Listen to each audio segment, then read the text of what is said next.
Families whose relatives with gambling problems took their own lives are today calling on MPs to allow official investigations into so-called gambling-related deaths. Campaigners claim on average 2 people with gambling-related issues take their lives here in the UK every day. Joining us now are Charles and Liz Ritchie, who founded the Gambling with Lives charity after their son lost his life in 2017. Hello to you both. Thanks for joining us. Tell me what happened as far as Jack was concerned. Well, Jack started gambling when he was at school in the sixth form, and a big group of his friends, they all used to go out and gamble in the dinner hour with their dinner money, and sometimes they'd have 2 dinners and sometimes they wouldn't have any. But Jack had a very big win very early on, and that's very highly correlated with developing a gambling addiction. But also what was really important was that he and his friends were gambling on the fixed odd betting terminals, which is extremely addictive. In fact, there's a 1 in 2 chance of becoming addicted on those kind of machines. And Jack was the one who then eventually lost his life. I mean, he was a definition, really, of a responsible gambler, according to the industry. He never lost that much money. He was very intermittent. He tried to self-exclude. Immediately before he died, the year before he died, he'd been only gambled a couple of times. But we suddenly got a suicide note from him saying, "I can't go on anymore. I'll never be free of this." Oh, I can't even begin to imagine.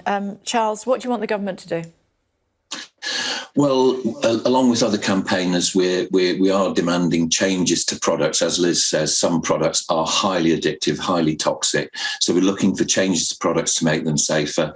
But we also need changes to practices of the industry. So banning advertising, getting rid of the kind of VIP schemes and all of the free bets stuff, which are all inducements to get people to gamble far more than they can afford, drags them into the process.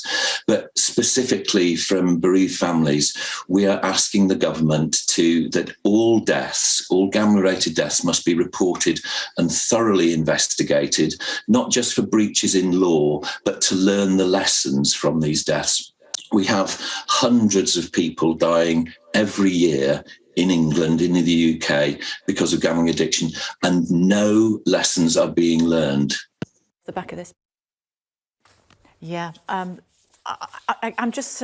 can't even begin to imagine what you guys have been through over the last 4 years. Liz, what would you say to other parents and indeed other family members who are worried about a loved one and potentially their gambling addiction? Well, the reason that we set up Gambling with Lives was because we wanted to warn other families, because nobody warned us. And the biggest warning is the very high correlation with suicide. Gambling disorder is the most highly correlated addiction with suicide. And it can happen very suddenly. We've spoken to so many recovering gamblers, and nearly all of them have had suicidal thoughts, suicide attempts. And the problem is that this really afflicts the young, because the young are playing on these very addictive products. They become very addicted, but also because advertising makes it so normalized and people are sort of demonized as though it's their fault. The reality is, if you've got a 1 in 2 chance of being addicted, it's not your fault. And also, anybody can become addicted to something that addictive. So my advice would be, this isn't your fault. Care for people and really take the risk of death seriously. OK. Thank you for taking the time to join us this morning. We do appreciate it. Truly we do. Thank you. Thank you.